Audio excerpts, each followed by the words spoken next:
প্রধান উপদেষ্টা অধ্যাপক মোহাম্মদ ইউনূস বাংলাদেশে ২০২৫ সালের ডিসেম্বর থেকে ২০২৬ সালের জুনের মধ্যে একটি অবাধ ও সুষ্ঠু নির্বাচন আয়োজনের ব্যাপারে তার অঙ্গীকার পুনর্ব্যক্ত করেছেন।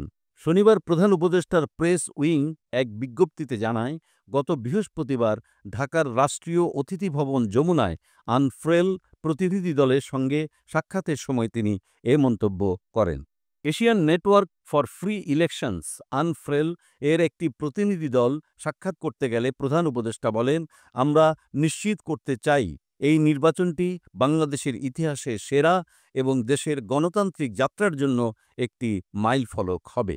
আনফ্রেল প্রতিনিধি দলে ছিলেন সংস্থাটির নির্বাহী পরিচালক ব্রিজা রোজালেস, বাংলাদেশ নির্বাচন ও গণতন্ত্র কর্মসূচির পরামর্শক মে বুটয়, ক্যাম্পেইন ও অ্যাডভোকেসির senior programme officer Tharindu Abeyratne, programme officer Ayan Rahman Khan এবং প্রোগ্রাম অ্যাসোসিয়েটস আফসানা অ্যামি।